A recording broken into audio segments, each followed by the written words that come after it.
sky. It's okay, I know nothing's wrong, nothing. Oh, I got plenty of time. Oh, you got light in your eyes, and you're standing here beside me. I love the passing of time, never for money, always for love. Cover up and say goodnight, say goodnight.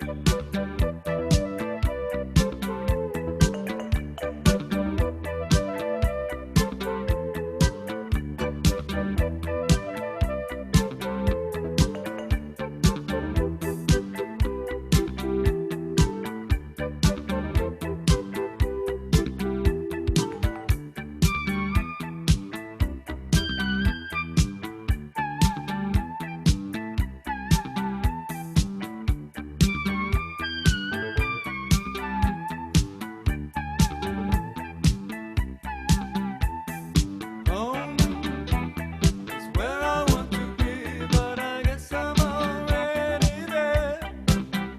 I come home, she lifted up her wings. I guess that this must be the place. I can't tell one from another. Did I find you or you find me? There was a time before we were born. If someone asks, this is where I'll be, where I'll be. Oh, we're drifting it out. Oh, singing to my mouth. Out of all those kinds of people, you got a face with a view. I'm just an animal looking for a home, and should have seen space for a minute or two.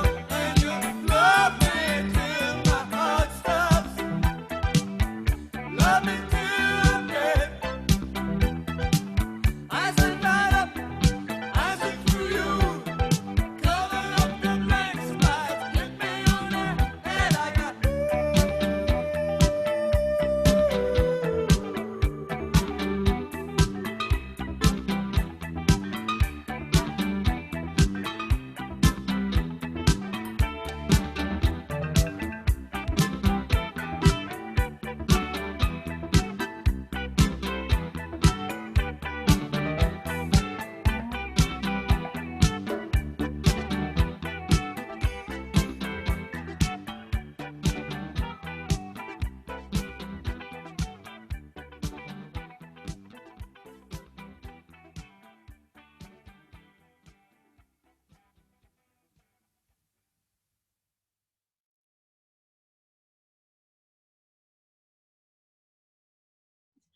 Happy birthday.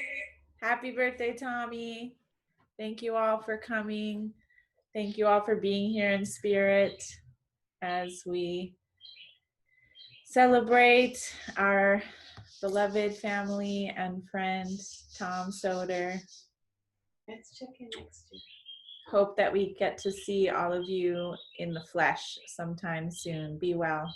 Thank you all for joining us here today to celebrate what would have been our brother Tom's 54th birthday and his life, which ended far too soon on August 14th of this year. Tom loved to come to San Francisco for his birthdays, and he celebrated with a good dinner and then having friends from his writings, which we'll also do here today. Tom loved his family, his nieces, particularly Eva, Zoe, Xanthi, and Helena. He was very generous with his time and energy and loved to help out any way he could. Tom was a very prolific writer, as you all know. He has written at least 18 books, mostly self-published, and hundreds of magazine articles, screenplays, short stories, comics, reviews, and other stuff, of which most of you are familiar. His genre is the short story, particularly involving musings on life's events, such as things overheard on a bus, or stories about our family, like The Whole Catastrophe, or You Should Get a Cat. He was also, as you know, an accomplished improv performer and teacher. and has written A Doctor in a Plumber in a Rowboat with Carol Schindler about some of his experiences teaching improv for decades. Improv was truly his passion, and every Sunday night you could find him at various venues in New York, putting on improv shows, or jams as he called them, assembling a different cast of people each week, putting out flyers, and both emceeing and performing with obvious joy and pleasure. He was also an accomplished and well-known improv teacher and mentor to many. His devotion to the craft was absolute. Tom also made many movies, or films as he preferred to call them. Some were about our family, others about improv, including the most recent of which about Chicago City Limits, which he had worked on for months and which he had just completed before his unexpected passing. He had been working on this film almost nonstop, devoting hundreds of hours to assembling and editing archival footage, plus conducting interviews on film, usually in his apartment, with many of the principal players from that troupe. He began his filmmaking career in high school with several friends who are here today, usually with James Bond or secret agent themes.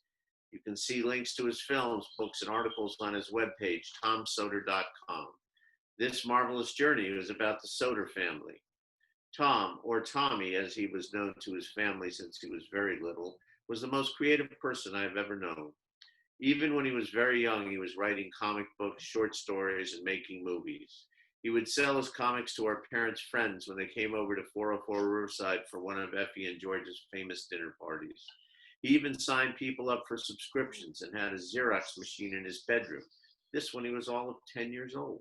Wow. It's amazing to me how prolific he was with his improv classes, performances, films, books, and short stories. And he also found time to write a monthly column for Habitat magazine with over 100 articles published about the New York real estate co-op and condo world. And when Parkinson's came, it hardly slowed him down at all. I was always amazed at how he could continue to type, shoot, and edit films and teach and perform improv despite his illness, which became progressively more evident as the years went by.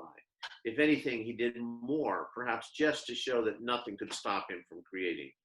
Tommy's heroes were many, including Superman, Batman, Spider-Man, Iron Man, Nick Fury, Sergeant Rock, James Bond, Sean Connery, not so much the others, Napoleon Solo, John Steed, Emma Peel, Sherlock Holmes, Tarzan, Daniel Boone, Davy Crockett, Perry Mason, James T. Kirk, Mr. Spock, Sergeant Saunders, Secret Agent. Most of them representing a side of Tommy that he wanted to project: dashing, smart, sexy, brave, courageous, strong, and always on the side of the good. Tommy loved going to England and visiting with his Gardner family, Carol and Robert, and while there would invariably pay homage to 221B Baker Street, Sherlock Holmes' address. He last went with his niece Santi a couple of years ago. Tommy loved the Beatles. He told us that when he came to San Francisco this year for his 64th birthday, he wanted us to listen to When I'm 64 by the Beatles. So he had that as part of the soundtrack of the slideshow. Tommy had a wry sense of humor. One time when he and I were having lunch at a sushi restaurant in New York, we noticed that Mick Jagger happened to be sitting at the next table. Tommy began singing quietly. You can't always get what you want, just loud enough so maybe Mick could hear. Tommy loved to laugh. Since he was a little boy, he laughed at George's story. Tommy was a devoted brother, uncle, friend, and teacher. His closest friends who he knew since grade school are here today: Christian, Al, and Tom, or as they like to call each other, Soter, Doherty, Saley, and Cindy. These three have been a great part of Tommy's life, helping each other out, a constant source of love, affection, and companionship for him, particularly since Parkinson's arrived 18 years ago. They've also been a great support for us during these recent, very difficult times. Thank you, gentlemen, for all you have done for Tom and his family, which certainly includes you three.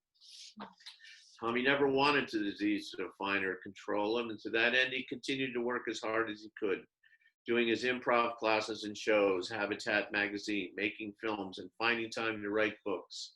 He rode his bike and walked all over the city. He tried many different treatments, including yoga, daily medications, his meds, even cannabis edibles. The one constant joy in his life was the improv jam every Sunday. He would determine who would be part of the next week's jam, call the performers, make flyers, and show up every Sunday night. Our father, George, was a devoted attendee until he died in 2009, only missing a handful of shows over many years, and always the one offering offbeat suggestions to the performers.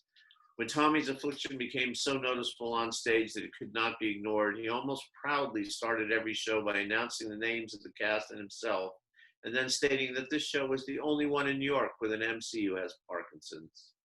Although his illness became more pronounced and debilitating, he never let it take over his life and tried to never let it interfere with his ongoing projects. Tommy left us way too soon. I can't help but cry when I think of him now. He was so full of life. It was a cruel ending. So we also played a song on the soundtrack by Talking Heads, This Must Be the Place, with the lyrics, "Love me till my heart stops, love me till I'm dead." My brother Peter and I were there.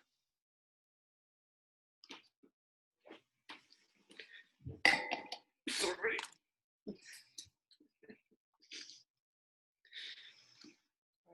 And at the bottom.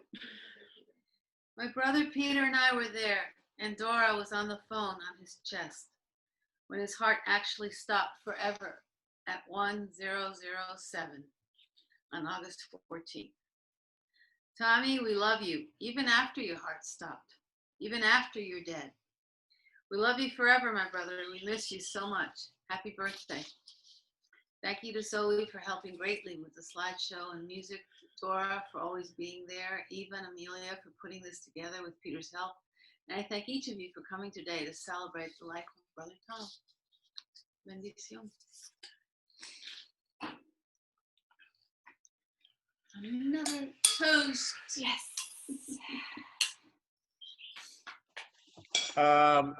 10 minutes to talk about someone you have known your whole life.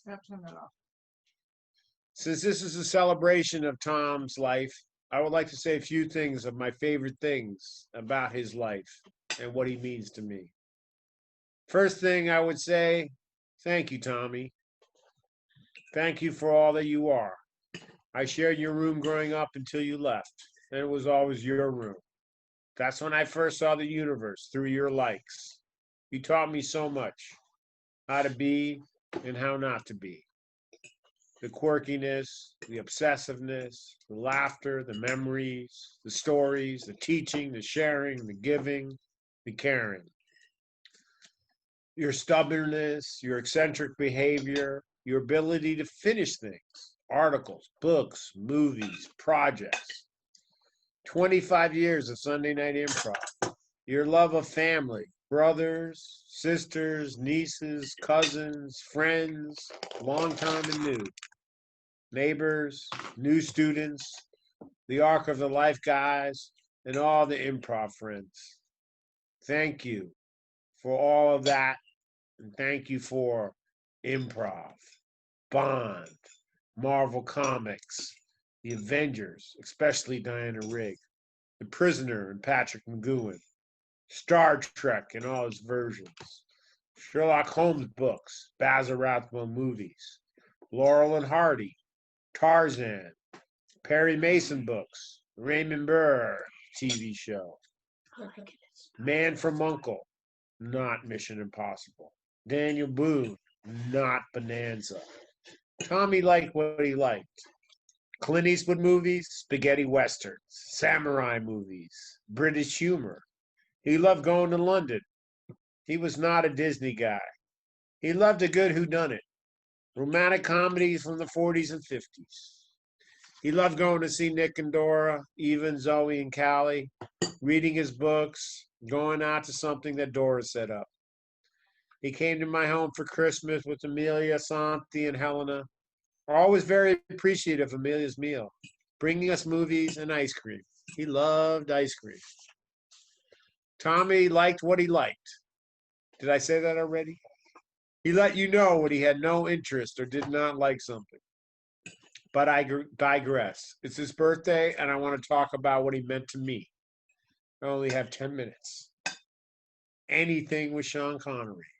Monty Python, Hitchcock, The Wire, 24, Homicide, Faulty Towers, Upstairs, Downstairs, Rachel Maddow, Television's Superman with George Reeve, Alfred Hitchcock Presents, Twilight Zone, but not Outer Limits or Creature Features. Crusader Rabbit, Bullwinkle, and Rocky. The man loved his television shows. He has over 2,000 videos of his favorite movies in some kind of order. Hundreds of music CDs from the Beatles and Dylan and Stones, film soundtracks from Lalo Schifrin to John Barry. He was a writer, but first a reader. An editor, he typed with one finger, fastest typist I ever saw. In high school, he ran the 100-yard dash in 10.2 seconds. I don't think he ever lost a race. He was a collector of his favorite things: writers, actors, musicians, 15 Bond movie posters framed in near mint condition. ERG. That's Edgar Rice Burroughs for you guys.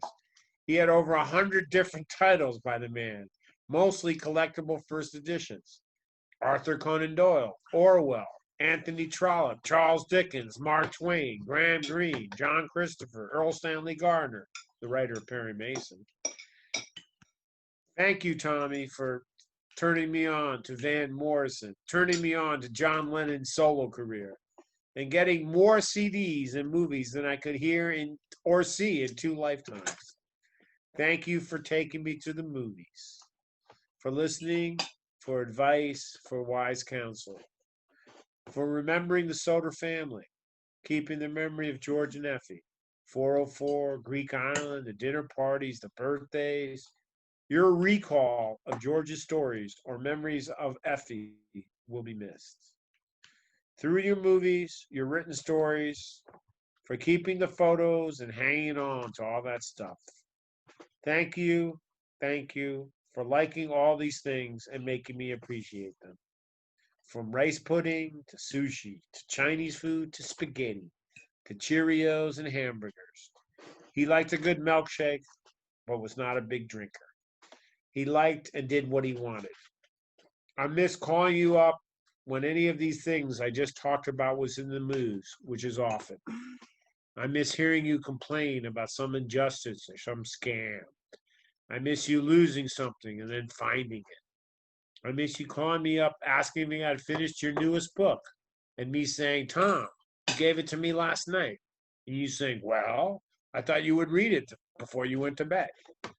I miss you asking me to come to your show so you have a good cast. I miss you asking me to come to your show because you need an audience. I miss the show.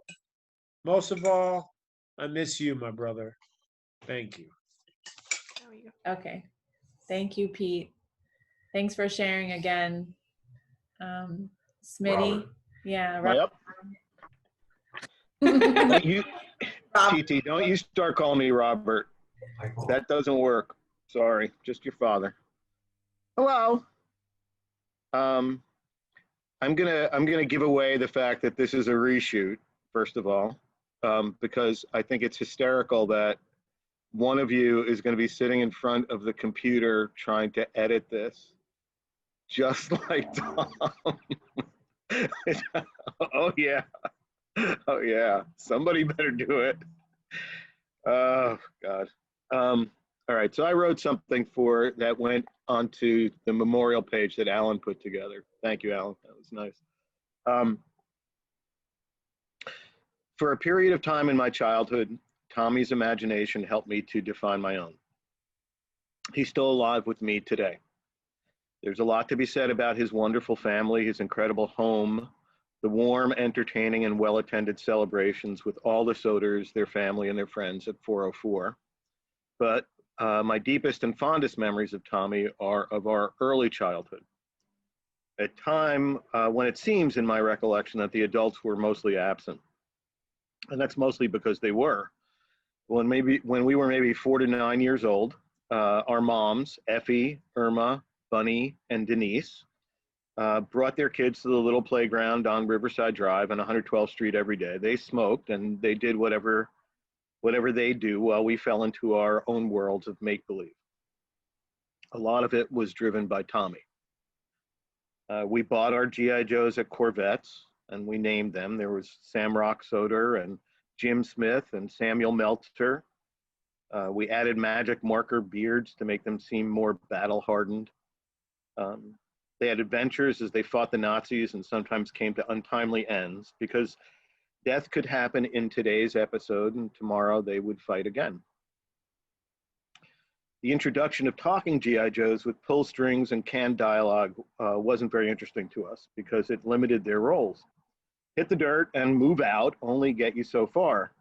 Many of those brave GIs perished refusing to talk, ironically, as they were tortured by wood-burning kits. Tommy had more to say than the talking GI Joes. You can still, Tommy someplace has some GI Joe bodies with wood-burning kit holes all through their chests and bodies. We would take our GIs and other characters. Tommy had a small stuffed monkey, and we would play Monkey Patrol as they swang through the bamboo forest, which was a small thicket on the hill above the tennis courts in Riverside Park. The city was a playground for kids our age. We hiked uptown and across the George Washington Bridge. We stopped to eat raw hot dogs, yuck, that Tommy packed from his fridge. I think we even made it to Palisades Amusement Park once. Reading through our Marvel comics, we realized that the headquarters of the Bullpen was a bus ride away at 625 Madison Avenue, so we went. A group of 9 or 10-year-old kids on their way to meet the creators of our heroes. And we were greeted warmly. Tommy walked away with an autograph. He always acted like he was one letter or phone call away from all of his heroes, and most of the time he was. We swam at the Lascar pool on 110th Street in Central Park, where he was inevitably mugged for the quarter that you use for the locker. The quarter would come back out of the locker when you left, and Tommy and me would always get our quarters taken away. We went to day camp and sleepaway camp together, and Tommy created the noise that we all made when we shot our guns and threw fake punches at each other. To this day, the noise a vampire makes is bloogie, blooga. And even my handwriting owes a nod to Tom and the block lettering he used for all our comic books. Tommy started Guardian Comics, modeled after Marvel.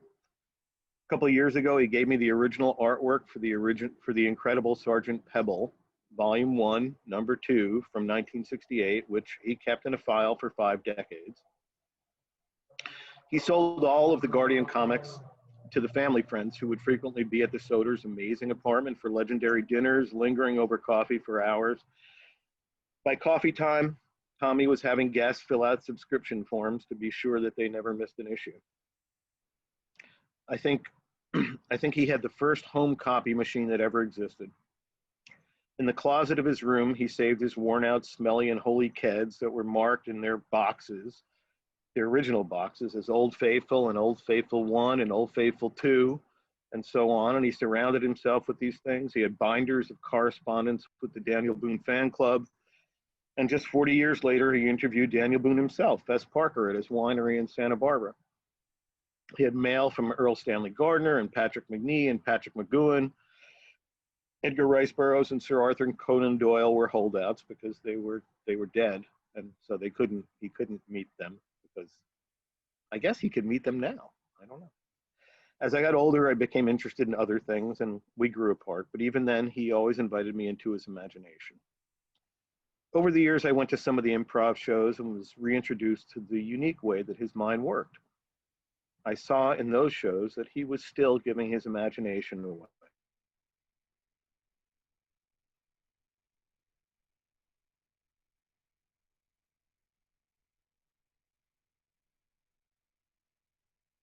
He would like that. Here is to a one-of-a-kind guy who enriched my life. Thanks, Tommy.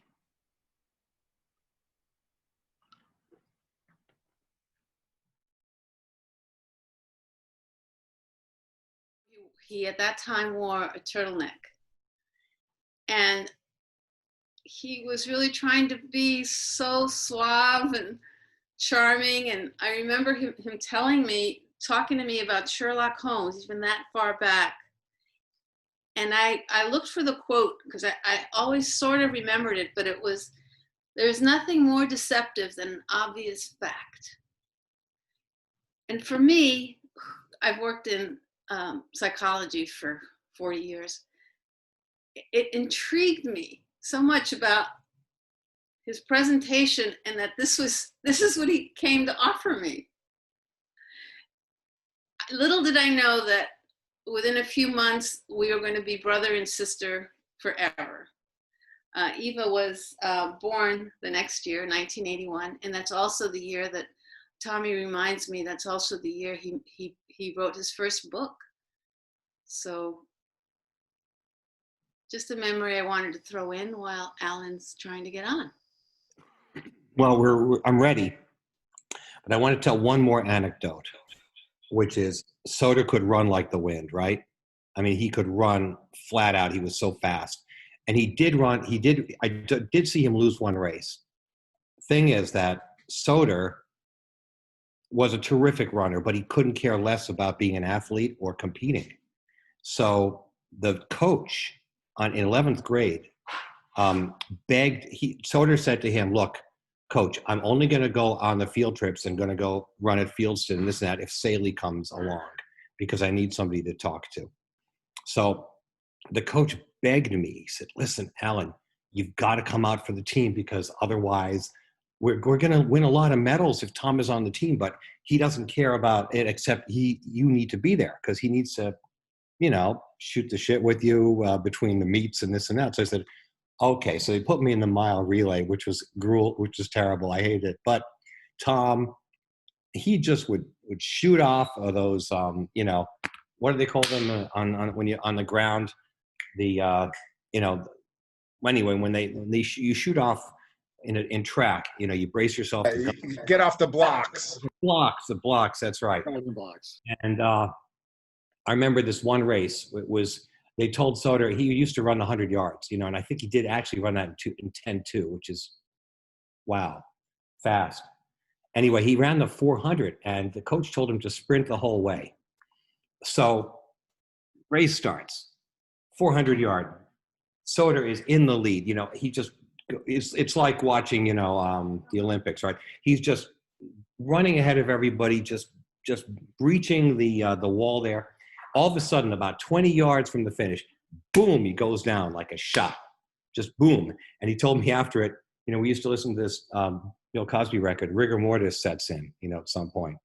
Boom, Riggy, like as Bill Cosby would say, at some point in the race, boom, he just couldn't do it anymore. Just collapsed right there. He was in the lead too. He would have won that race. Anyway, that's part of the multi-dimensional Tom Soter. All right, let me play this little clip of some of these recordings that Chris shot of Tom. Okay, here goes. So I was born and grew up in New York City, and I lived there. I still live there. Alan, we can't see your screen. You got to share the screen. Okay. Hold on, let's see. Do we have to share? Oh, hold on. Let's see. Hold on, gotta do this.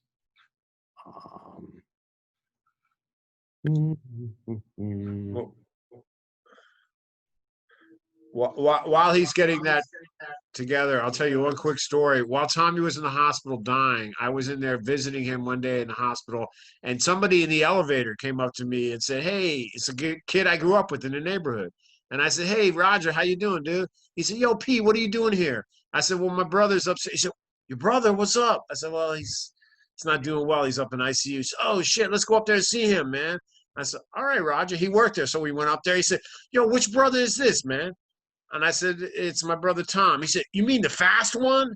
And I said, what do you mean? He said, yeah, man, he beat my brother in a race in Fieldston back in 1973, man. I'll never forget it. So that's a quick story I just wanted to share with you guys. Can you see Tom on the screen now? Yes. Yes. Can you hear him? Yes. School, Okay. which was a private. Here goes. So I was born and grew up in New York City, and I lived there. I still live there. I've lived there for my whole life in New York City. I went to St. Hilda's and St. Hugh's School, which was a private school run by nuns for 14 years, which is some kind of record, I guess. I was there. I found it very comfortably there. And I never had the troubles that Sidney and Christian had with schools, and they left St. Hilda's at about 6th or 7th grade. And I was pals with Alan Saley, who was also a lifer like me. He was there for also for 14 years. I think he was there from nursery to the end. My parents were Greek American, and my father was born in Chicago and raised in Chicago and Detroit, and my mother was born in Athens. They were very supportive, very liberal, and they let us do what we wanted. Mostly we ran around and shot movies and did stuff, and my father took a great interest in our movies. He was always felt they should be more less violent and more intellectual, I guess. But he enjoyed Christian's style. We had screenings of the movies at my parents' house. My father was in advertising, and he was a real wordsmith. And he also had a store called Greek Island. So we got along well, and they were fairly present. And my father did. I did with my father one of our early tape shows, a pre-TVR show called The Lethal Camera. We had a party one night, and we did sort of a murder mystery where all the guests played suspects, and my father played the detective. That became the basis for tape shows we did in later years. It was the first one we did, actually. So Christian and Alan and Cindy weren't in it, but we took the idea of a 15-minute tape show from that. We also went to Greece in the 70s. Christian and I and Alan went there, and Christian and I went to London together in one year, and we traveled around. We had been joking for a long time about doing a revival of our old movies, the Henry movies. We said we could be like, we had one scenario where there were the four of us, or three of us, Cindy, Sally, and me, in wheelchairs, where we would be rolling around the room and we'd be aging. And we thought that was a funny idea. But then I said, why don't we do it? I mean, why don't we make a movie? And that was Flowers Are for Funerals. Cindy and I collaborated on it. And Alan at first refused to appear in it. He said he would appear in it for, if we gave him $5 million and promised not to release the movie. They showed the movie only 7 times, which I couldn't really accept as a term for a movie. And he eventually agreed to be in it, but he would not have his name mentioned. So it was a lot of fun. He called it a goof. It was a goof. It was fun to be together with the old gang, and we did a lot of fun stuff. Christian really enjoyed doing it, and Christian had been shooting movies for me at Habitat. So he'd been connected to me we've been doing that for a while. We eventually made the movie, and Alan eventually appeared in it because he saw how much fun it was, and he saw we really wanted him to do it.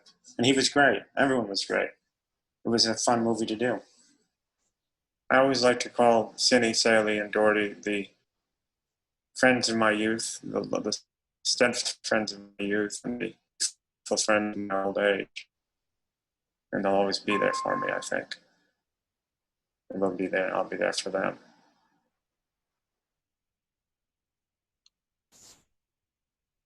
Yeah.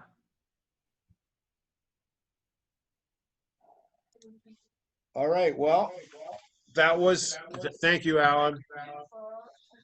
And it's kind of tragic to see Tommy like that, but that's how Tommy was. He was always thinking of the next project. It's amazing. He finished the last project the day before he died.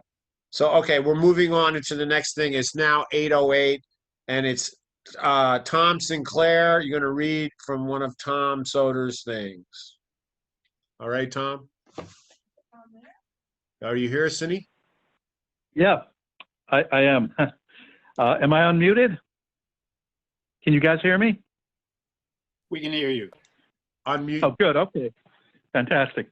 Wow. Well, I had selected something to read from Tom's book, This Story of Yours, but I kind of am inspired to not read it and just kind of reflect on what a tremendous impact Tom Soter had on my life, and just share a couple of a few memories. I often wonder if my name had not been Tom and my last name had not begun with an S, if Soter and I would have become friends. That was the initial impetus that made us friends in third grade. We were both Toms, and our last names both began with S. But after we became friends, it seemed like everything we got into, we got into together and we loved. You know, kids usually play cowboys and Indians. We were, as Smitty said, we were into World War II games. You know, we had helmets and guns. We'd run around. We were into that TV show Combat at the time, and a little bit after that, we were into a comic called Sergeant Fury and his Howling Commandos. We got into most of the same TV shows, you know, from Man from U.N.C.L.E. to Daniel Boone to, you know, a million others. We got into, thanks to George. George turned Tom on to Edgar Rice Burroughs. He told him he should read Tarzan, and Tom suggested I read Tarzan, and I became a Burroughs freak just as Tom was. And it seemed like for just so long we were just into the same things, you know. And I was thinking, you know, I knew Tom. The first couple of times I visited Tom was actually before the Soters moved to 404. They were at 420 Riverside Drive. And it's funny, I must have been like 8, 9 years old, but I can still remember that apartment, what it looked like, even though I was there maybe twice, you know. And, you know, we got into later on the magazines that Tom did. We all wrote for them, you know, Christian, Alan, myself. And we probably, you know, I don't know if we would have if Tom wasn't publishing them, but, you know, once Tom started publishing them, we kind of looked at it as our duty to fill them with stories, and we did. We also, I guess one of the things I wanted to talk about was the roots of Tom's improv career.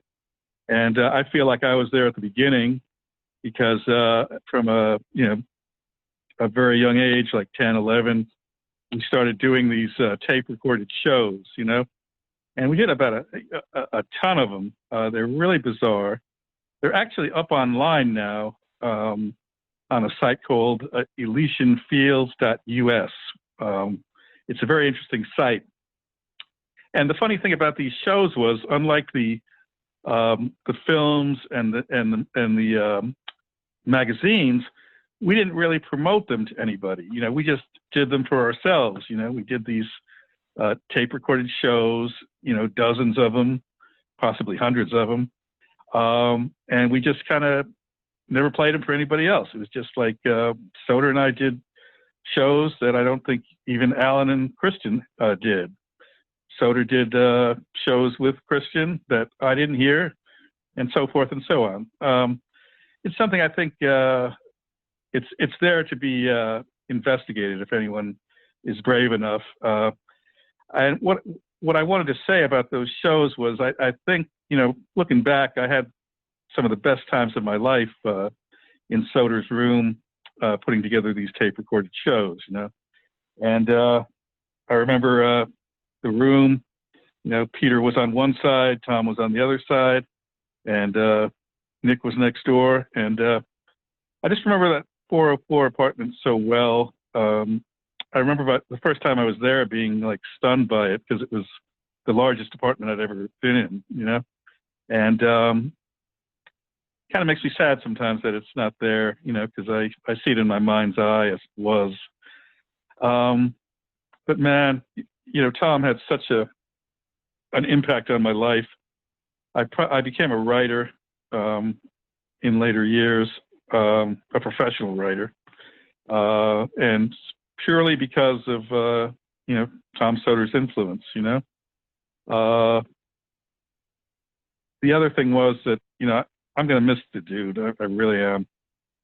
He was such a good guy, such a genuine guy, and I used to always talk about him to people about how I felt like so ashamed of not doing more with my life because Tom had Parkinson's, and he was like, man, he was writing books, he was working, he was doing the improv, he was editing films.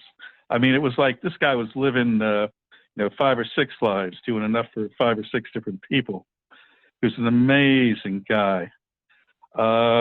Jesus. And I don't know, just listening to Nick and Peter and Smitty talking and Alan, it just brings back so many memories, and I'm just so glad I knew Tom.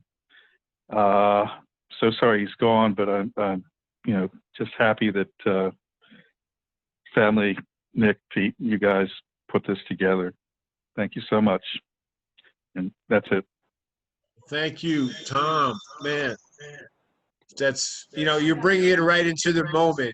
Some of us are going to other places, but you're right here. Tom is a very special dude to a lot of people in a lot of different ways. And one of the ways, Don't forget that. Forget it. and one of the ways that he was so special was that he touched us. He touched the improv people, he touched his old friends, he touched the family. And I can't say that enough. And thank you, Cindy, because it's true, man. He influenced a lot of people in a lot of different ways, And if you didn't know him, he was kind of a quirky dude, but he was really generous and really kind. And I'll miss that. So next on our calendar is Irena Blair, who's a longtime family member. She's known Tommy since she was born. And she was very kind in the end. She came to visit Tommy in the hospital a few times. And she's, fams. So Irena's going to read, I think, from one of Tommy's pieces. All right, Irena? Okay. Are you on mute? Thanks, Uncle Petey, Uncle Potato Head. I love you so much. You guys can hear me okay? Sorry, it's a little dark facing this way. My name is Irena. I'm Donovan's daughter, Nick Blair's niece. They're longtime friends of the Soters and known Tommy since I was a little girl. Tony's granddaughter. Yes, Tony's my grandmother. Exactly. Love to all. I've just been thinking about everybody a lot today and sending so much strength. And, I remember the last time I saw Tommy was this summer, right kind of in the beginning-ish part of the pandemic. And I went shopping for him and I wanted to give him a hug so badly, but it was like just part of the pandemic. And it was just, I just look back now and I really wish I had. I'll always remember Tommy as somebody who, no matter what he had going on, which was always a lot, and he had like all these plates spinning and it always seemed like he was in the middle of something or distracted, he would always take the time to talk to you and be present in the way that he always did. He was, yeah, we'll miss you, Tommy. Happy birthday. In honor of Tommy and I's shared love of improv theater, I'm going to read an excerpt from an article about the art of improv that I sort of added to and paraphrased and kind of made, put together. Where an improviser is going, there are no roads, no avenues, no pathways, only possibilities. That empty stage is a space that is nothing and anything at all. The choice improvisers make and build upon creates a world that exists only in the collective imagination of the players and their audience. Improv creates a story that gives its audience a chance to witness the conception of ideas in real time. The players use emotion, action, and imagination to produce an entire world made out of thin air. The rich creative experience is incredibly satisfying to the brain, and it feasts the imagination and joy of discovering these wildly compelling and comic spaces. This process of brain-on-brain emotional interaction makes improvisation unique, for it strengthens the scope of one's ability to confront the inevitable uncertainties of life. Since forever, The main guiding tenet of comedy is its ability to tell the truth. Truth is not just the standard effect of comedy. Contrary to that, it is its artfulness that really makes us laugh. The quest for truthfulness is the oldest and truest principle of improv. Indeed, improv is, quite simply, a philosophical quest for truth itself. This need for present moment attention does have some teeth to it. The tenet of yes and in improv will always lead moment by moment. Trust in the moment you're experiencing right now, they say. It will always move you to the next moment. Present moment attention in improv is your lifeline, and it quickly becomes your only lifeline. Improvisers often talk as if improv provided them with something incredibly valuable, a way of orienting in life that includes attention and kindness rather than ego. Some of them say things like, improv saved my life, or it's my religion. If you can respond to life's demands by stepping out of the familiar routines that impede freedom and set them down and just try to navigate from a different space, you may just end up surprising yourself. Improv is a practice that provides a steady stream of opportunities for stepping free.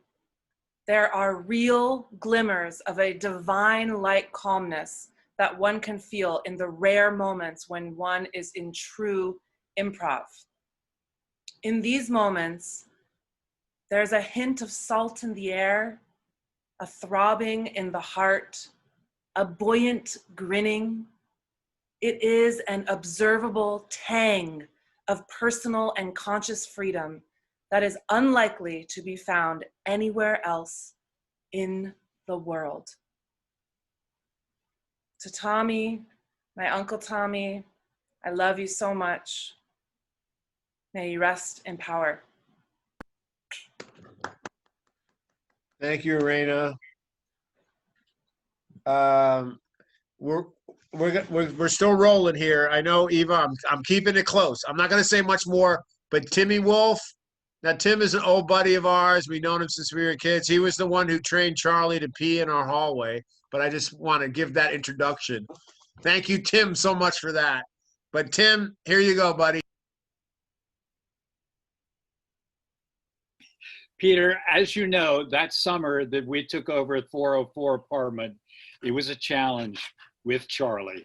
And the question is whether we were going to train him to pee in the hallway or train him to jump out the window from the 11th floor, which is what we really wanted. But every time we encountered each other after that, we always had stories about Charlie. Charlie was so much fun, so wonderful, and all the presents he gave us in the hallways, just indelibly unforgettable. So Eva, thank you so much. Peter and Nick, Dora and Amelia for getting this whole thing together. It is such a wonderful opportunity to celebrate Tommy. And we all hold Tommy close to our hearts. And you know, Tommy's not gone. He lives on. He's with us forever. He will be forever as long as we live. That's how we have immortality in our memories. And that's what it is, Tommy. I knew the boys, Peter, Nick, and Tommy. I've always said I watched them grow up in my 10 years in New York. It was an amazing experience, as the Soters were an amazing experience. You guys and your whole family were so important to me in those 10 years living in New York, and regularly coming to enjoy Effie's cooking of a Sunday night and the gatherings we had, the parties that George and Effie put on, the parlor games we'd have and all of that stuff. And Tommy, with his creativity, making those movies, who could imagine he starts doing that? I saw, really, you? That's what you're gonna do? And he made these movies. They were incredible. They were so much fun, and they reflected so much of his imagination. They were so satisfying. I'm sure they were satisfying to him, and they were satisfying to us. Tommy was a man of great breadth. I thought I was relatively well read. I didn't know Anthony Trollope at all. Do any of you guys know Anthony Trollope? Tommy turned me on to the complete works of Anthony Trollope. I had no idea. That was so much fun. Thank you, Tommy. I mean, no, I knew Gardner, I knew Burroughs and all that stuff, but Anthony Trollope was great. I told Eva I was going to read something from one of the number of books I have of Tommy's, but of course I couldn't find any of them. But what was great about Tommy's essays was that they were evocative and so engaging, for me anyways, because they were so recognizable. I knew things that Tommy was writing about, and there they were, real, jumping off the page. So much fun, and Tommy was so capable and so able of making them come alive, and I so appreciate that. And I know now, however long I have to go, I have the opportunity to jump in and swim around in all of that stuff and reimagine and reemerge in all the Soterisms that I knew for so long. Tommy's wit was amazing, wry and sardonic, always there. And I think it was Peter who said he was generous and kind always. And Tanya said he was present always. It was such a pleasure. I know whenever I came back to New York for a visit, it was always my mission to see George and Effie and Peter and Tom. And I hope I was able to do that almost every time I came back, in different venues and however when. It was such a wonderful experience. And Tommy was, he's unforgettable. He played an important part of my life, as I am sure he did for all of you. I am just so grateful for him. Thank you. No, that's Thank you, Timmy. Timmy, you're the man. I'm trying to stay with the program, Eva. Next on this list is Nick Blair, another longtime family member, and he needs no introduction really, but he's like a brother from another mother, but we know his mother. Goodbye.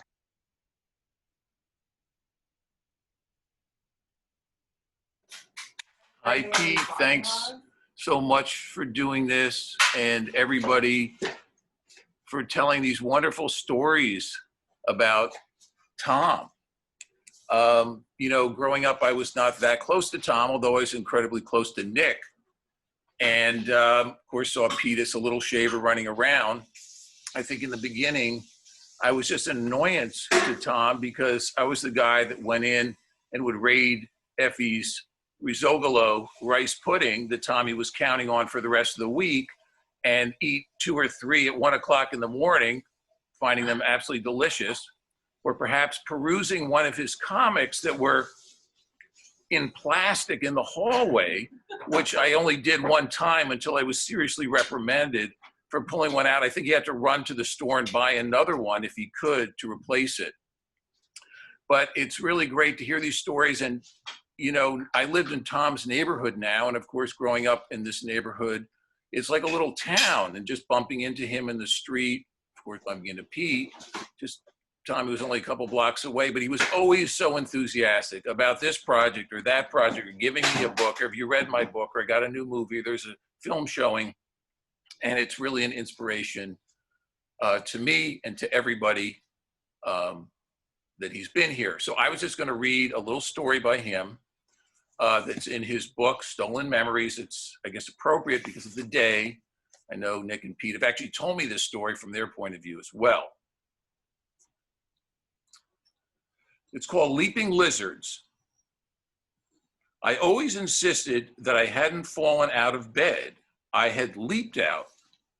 It bugged me when people said to me, "So you fell out of bed?" No, I hadn't. Who falls out of bed?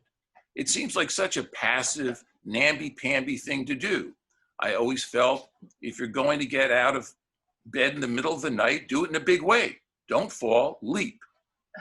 It was October, and I was on my annual pilgrimage to San Francisco. I go there every year to celebrate my birthday with my brother Nick and his wife Dora and their 2 daughters, Eva and Zoe. On the night of the 22nd, the Sunday, night before my birthday, we had a fun party celebrating me. We sat around after dinner with various people reading essays I had written, and there were lots of laughs and a few sentiments of tears. Following that, we all watched the film that I had made. I've always insisted that a birthday is the one time in the year when you can be unashamedly narcissistic. I was sharing a room at Nick's house with my brother Pete, who had come out to San Francisco to celebrate my special day. Peter had gone out dancing with Eva and her friends, and soon after that, I went to bed. Although we had celebrated on Sunday, October 22nd, my actual birthday was the next day, October 23rd. Perhaps because I had had so much fun at the party, I was now due for some punishment. I fell asleep and soon found myself in the back of a truck in a sealed space. I smelled gas leaking into the truck. The fumes were deadly. I had to get out of there. So I leaped from the speeding truck and found myself on the floor of my brother's guest room. Now, I've had vivid dreams in the past. Former girlfriends have told me that I often talked in my sleep, and sometimes I would jump out of or flail about in bed, at which point they would wake me.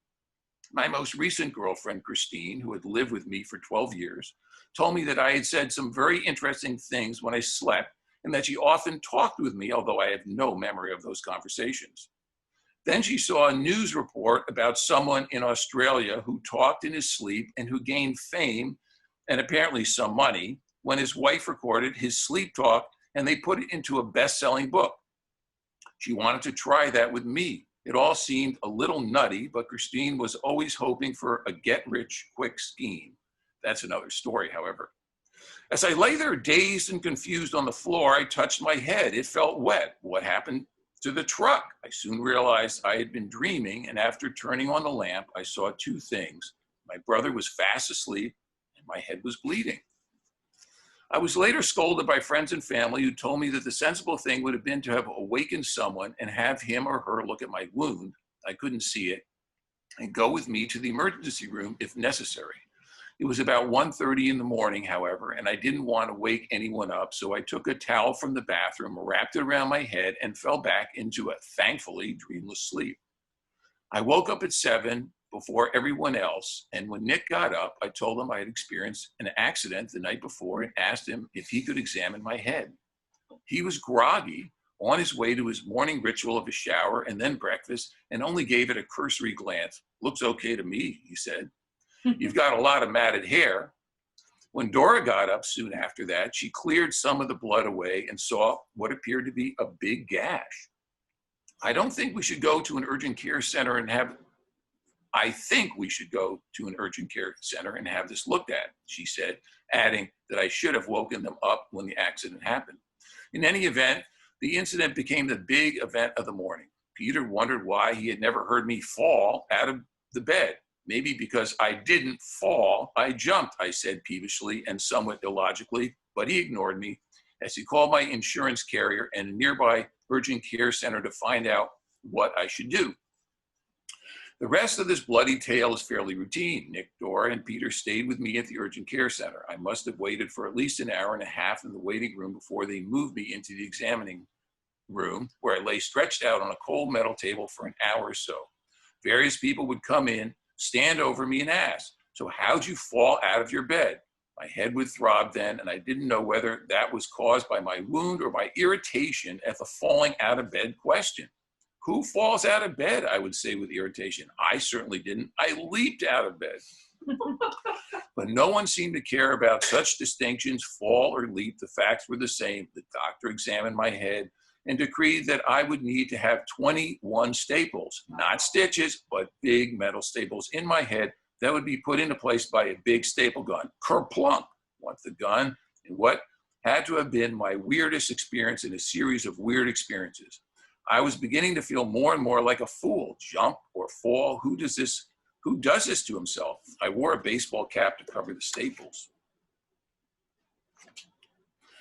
The remainder of my stay in San Francisco was uneventful until my departure. Whenever I have left San Francisco in the past, it has always been in the evening. When I get nervous about getting there on time, Nick and I usually have this exchange. "Shouldn't we be leaving soon? It only takes 15 minutes to get to the airport." So this year, perhaps because my head injury had made me fatalistic, I didn't worry about getting to the airport. I said, "Let's watch an episode of Wallander, a detective series with Kenneth Branagh as an angst-driven Norwegian police detective." Was I crazy? Apparently, Nick and Dora didn't think so because we sat and watched it 15 minutes, right? The show ended and we left pretty quickly. Wallander had run longer than usual, even though Nick was in his stoic mode. I didn't hear him say, "It only takes 15 minutes to get to the airport." I was starting to worry. We pulled into the airport terminal area, said our goodbyes, and I rushed into the departure building. I was worried now, and my memories flashed back to the many times the Soter family had missed or nearly missed planes. There was a time when my father, mother, and I had a 5-hour layover in Paris, and my dad got permission for us to go into town. We saw a lot, but we ended up running late, riding a tour bus, a boat on the Seine. Time was getting tight as we docked, and my father yelled from the boat, "Taxi, taxi!" Although we survived that one, I remembered another situation when I had a 45-minute layover in Denver. I walked around the terminal, stretched my legs, and when I arrived back at my plane's gate, no one was there except for a flight attendant. "Where's the plane?" I asked, feeling as though I had entered the twilight zone. "Oh, that's it right there," she said, pointing to a huge jet plane that was taking off. Yes, this could be a problem, I said to myself, noting the long line inching along to the metal detectors as passengers took off their shoes and belts and put various items on the conveyor belt. Over the loudspeaker, I heard the first call for the boarding of my flight. I got the attention of one of the staff and explained my situation.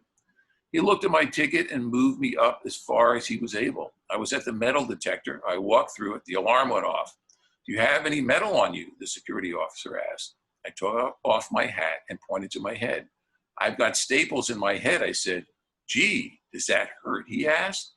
"I've got a plane to catch," I said brusquely, perhaps bothered by my manner, or perhaps thinking that the staples were a clever ruse to smuggle a weapon onto the plane. The man said he'd have to do a more thorough search.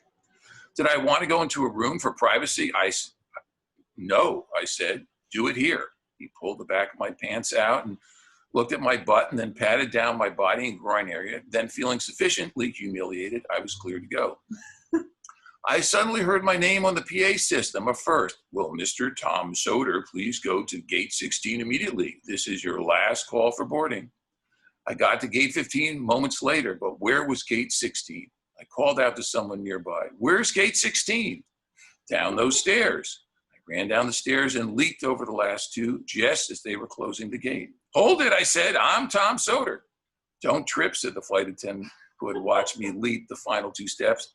"You don't want to fall down." I didn't say anything. In the end, fall or leap, sometimes you should just give thanks that you're still alive. And that was just written June 9th, 2018. Thank you, Nick. Man, that was great. I was there, Nick was there, Dora was there. And that's true, man. That's a totally true story. He did jump out of his bed. He was blood all over the place, and we didn't know what to do with him. Thank you, Nick. That was really terrific. Now, listen, we're running at the same time. We're doing good. We're doing great. I'm not trying to rush anybody. We're fucking great. Dora, you're next on the list. I just want to say one other thing before Dora starts. It's been really moving for me and all. And if somebody wants to say something, I wish we could get you in there. Maybe we will. I see a lot of faces here. Ian Pryor, Larry. We really haven't touched on the improv thing as much as we could. That was a really significant part of Tommy's life. Larry, Ian, Tom Carosa, Carol Schindler, all you guys, man, you were Tommy's peeps. And I just want to thank you one more time for all of that you did for him. I mean, he loved you guys and he loved improv. So thank you all so much for everything that you've done for Tommy and all you guys who showed up at the hospital for Tommy. I mean, it must have been 50 people came from the improv group that came to see Tommy. And that meant a lot to me and Nick and Dora and everybody. Thank you, thank you, thank you, thank you. Okay, next on our list is Eva. She's going to read something. I'm sorry, Eva, to cut into your moment, but here you go, girl. Oh, what am I reading? Oh, Dad. Actually, I think, Papa, you're going to read whoever sent you an email. Corinne asked you to read something, right? Well, she asked you to read it, but Well, I don't have my computer. I can find it. I think Nick is going to read from a couple people who couldn't be here tonight but wanted a few words read. And Dora is preparing her.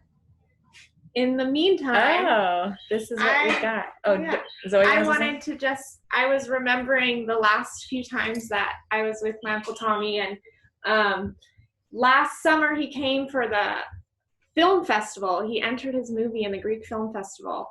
And it was Greek film. It was like the Frozen. Frozen. Oh yeah, whatever. okay. It was a film festival. Yeah. But he found out somehow that I didn't know who Marlon Brando was. It was a big deal that I didn't know that. And so he went ahead and he bought some DVDs, and we got to watch On the Waterfront and Planet of the Apes together. And for days afterward, he was like bragging that he got to watch these movies with me. He was like, yeah, I got Zoe to watch these movies. And she knows all about Marlon Brando. And then the following year, January of this year, we went to New York, and I took him out to the movies, and we saw Uncut Gems, and it was not quite as much of a classic, but it was a really sweet thing to be kind of the last thing we did together. And the day that Tommy died, actually, for whatever reason, all I was thinking is I just want to hear his voice, just want him to pick up the phone again. And I found the voicemail when he sang me happy birthday. Oh, it was really sweet. That's sweet. All right, I got Corinne's thing. That's sweet. Okay. Thank you, Zoe. Want me to unmute and do it? All right. I got a little thing from Corinne Samios, who's a really old friend of ours and was the wife of John McCroskey. And she writes me, Dearest Nick, I feel sorry that I cannot join you on Friday evening. I will definitely watch it later. Thank you for telling me that. Yes, either you or Eva could just say, goodbye, dear Tom. I shall miss you and your wonderful appreciation of your family, which you always shared with us all. Thank you. Love to you and all the Soters at this difficult time. Very much love to you all. Corinne. Okay, Dora. Well, really, we've been reading. I feel like we've done our birthday ritual with Tom, reading from his book and focusing on him and thinking about him. So now, to some extent, his favorite part. We have his cake. Yeah. Got a cloth, somebody? Zoe's the expert at champagne is Zoe. We're going to open up his glass, and then we're going to move Tommy into our altar so he can join all our kind guides and ancestors.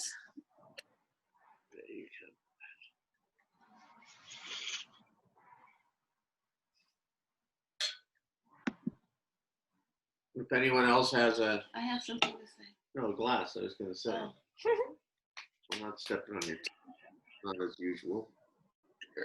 Just to say, I know that what I'll miss most, even though during those times I didn't know what to think, Tommy's calls when he was having a heartbreak, Tommy's calls when there was some frustration at work that he was trying to understand. He really made me feel like the sister he didn't have, and I know I'll miss him for that. I know when he came, he really felt free to count on me for anything, even clipping his toenails. Which you then gave him money to go to the pedicure. The last time I said, no. This time you're getting a pedicure. This is more than I can handle.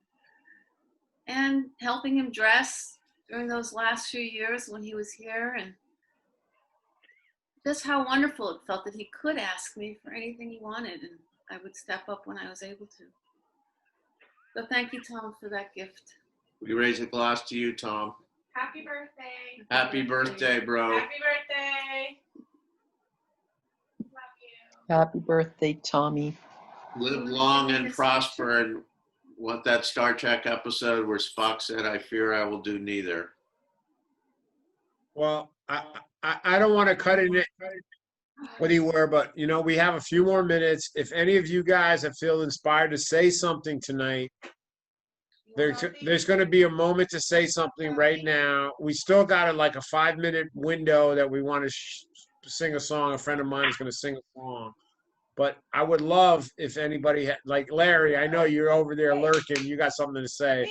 My daughter Santi wants to say something. I know that. But if anybody else wants to say something, you can say something in the chat and we'll get you a moment.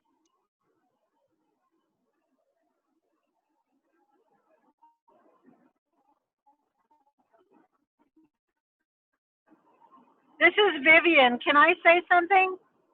Please. Charlie and I are driving up from Pismo. We're 3 hours in our car, and we had to stop at a rest stop for a moment, and I walked in. As I was walking out making a small purchase, the girl was humming a song that was familiar to me, and I said, "Sing it, girl." And she says, "You know, I've got this song in my head, but I can't remember the words."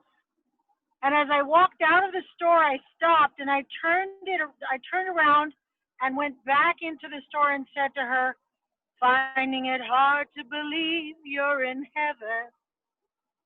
Those were the words she was singing.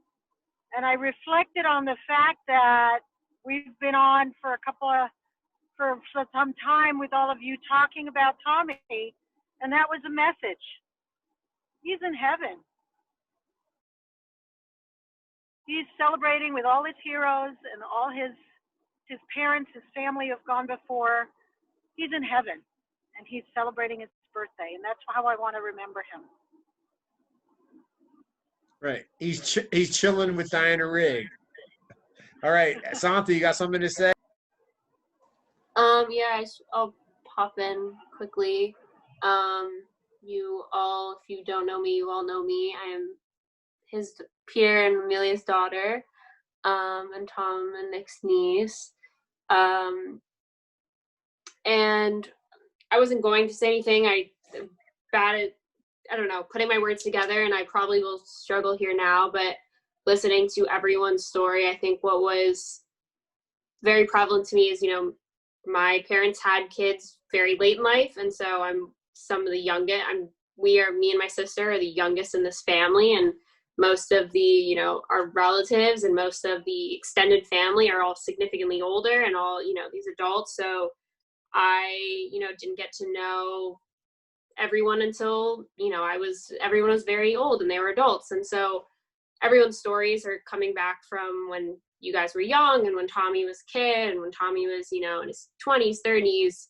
And I, of course, never knew him in that front. And it's similar to like Effie and George, as I only knew them in their very late stages in life. And I only knew Effie after, you know, like having Alzheimer's. So I never actually knew who she was. And I only lived vicariously through stories of her. And it was similar in the sense of Tommy, as I never really knew him without Parkinson's. So I never knew him in like this kind of bubbly sense that people describe him as growing up and as a kid. So it's very interesting.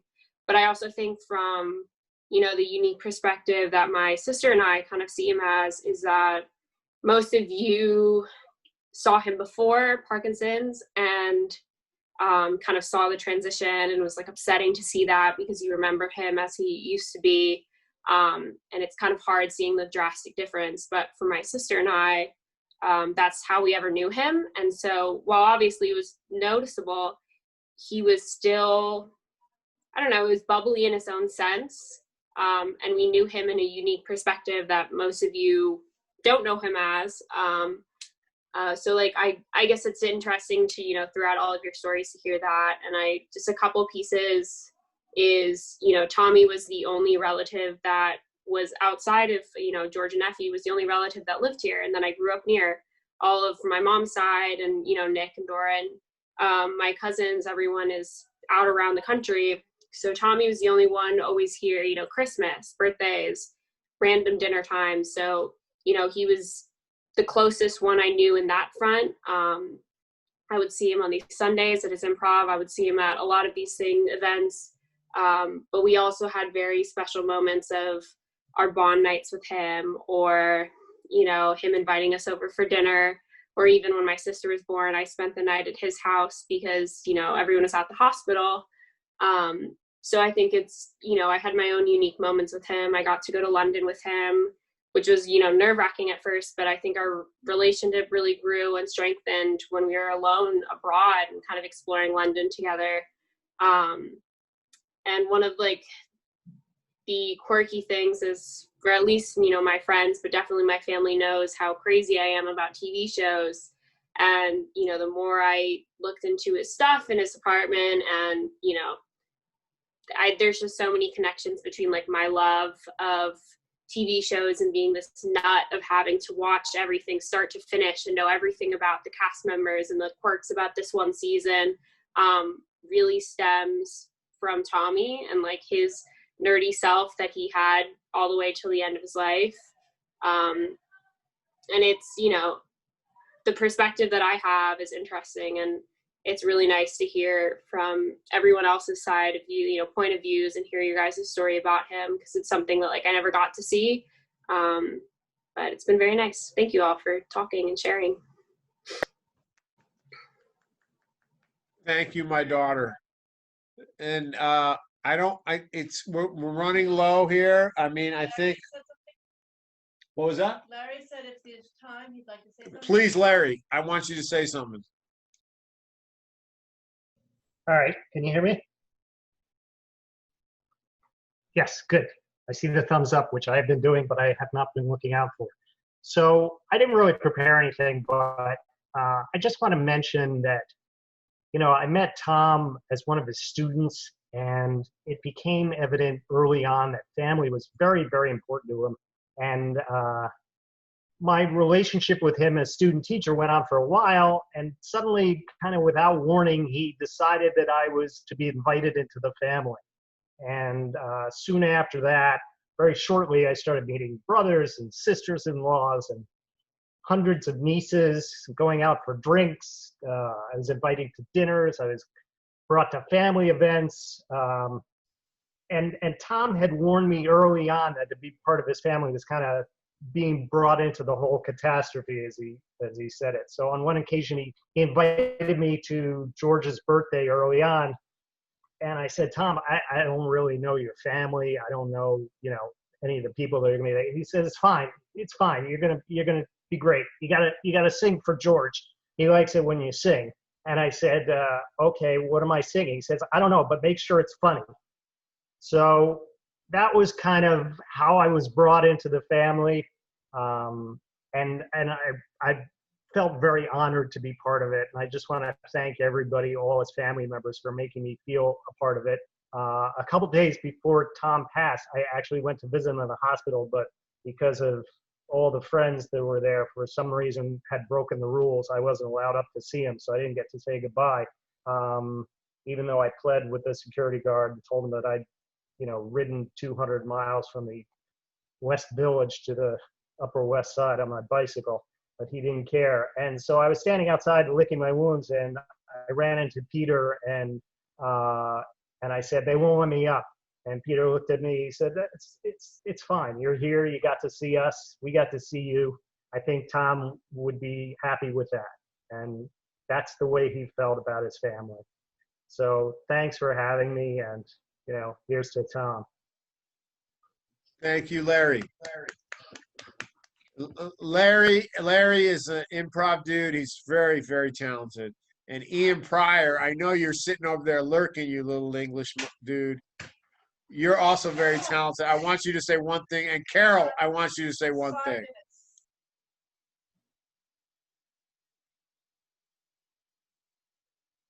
Please. So this took place at the comedy club on 78th Street, Stand Up New York. As Tom's ability to, with dexterity, with declined, he'd have more and more trouble zipping everything up and putting everything on. So I became like his valet. The end of the show or the beginning of the show, I'd take it off, put his coat on, and so one day he comes up from the bathroom. He says, "Ian, can you do my zip up?" And I was like, "Okay." So there were people around, and I was embarrassed because I'd have to kneel down and be right there, So I took him into this little enclosed area, closed the door, and took care of business.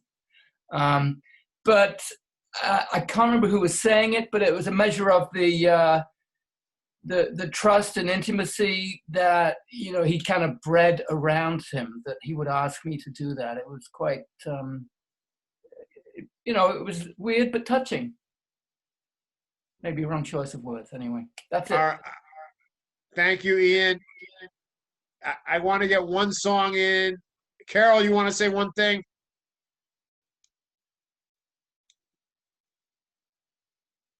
Yes, I just thank you everyone for sharing your stories. I've had such a wonderful time celebrating Tom, who I loved. Tom would call me all the time. So many times would Tom call me that my husband would call him my boyfriend. We'd say it's your boyfriend on the phone, but we would talk improv for hours, new forms, new ideas.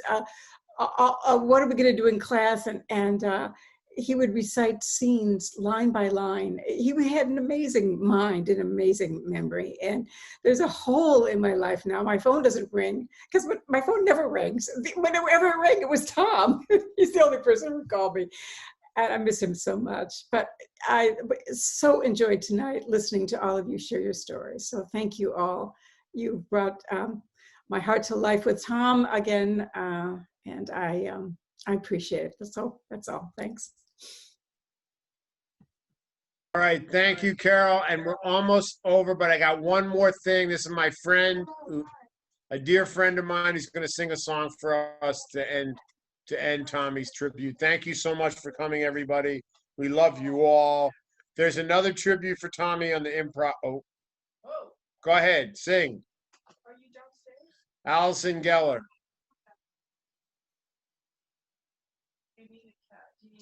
You get it? Yeah. Am I here? Can you hear me? Yep, we hear you. Okay, Yeah. go. Okay.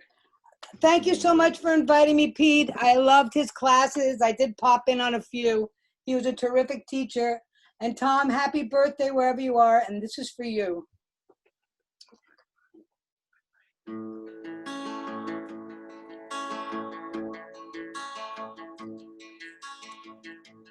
Those schoolgirl days are telling tales and biting nails are gone. But in my mind, I know they will still live on and on.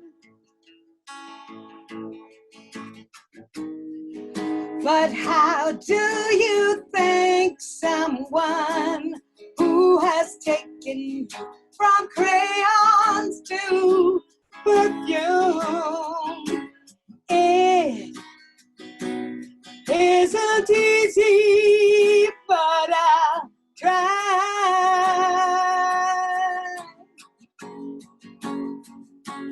If you wanted the sky, I would ride across the sky in letters that would soar 1,000 feet high to serve with love.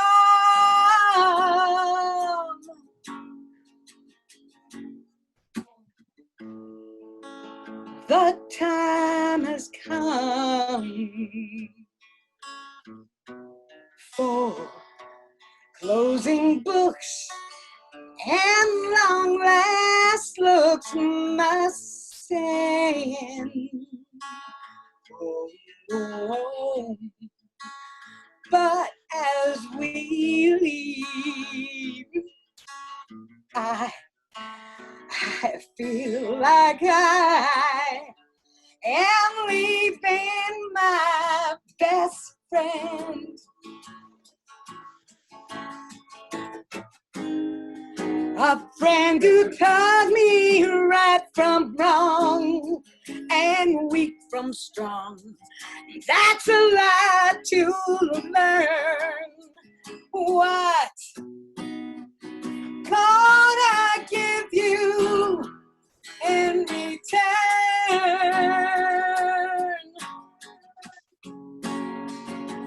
If you wanted the moon, I would try to make a start, but I would rather you let me give my heart to serve with love.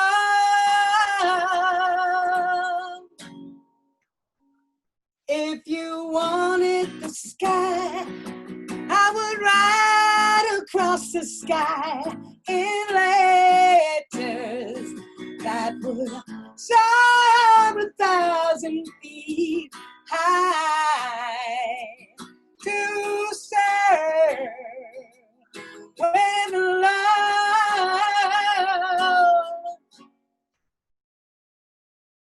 Thank you, Tom Soter, and thank you, Pete and Amelia.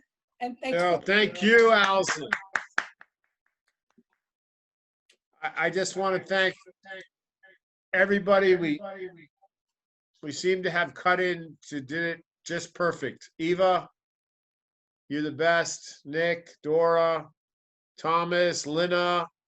I mean, I don't know. Do we have any more time, Eva? Or are we done? Well, we're at the perfect. Anybody else wants to speak? We still got some more time. We scheduled for. I mean, our schedule is over. It's 9 o'clock. We did it good. Yay!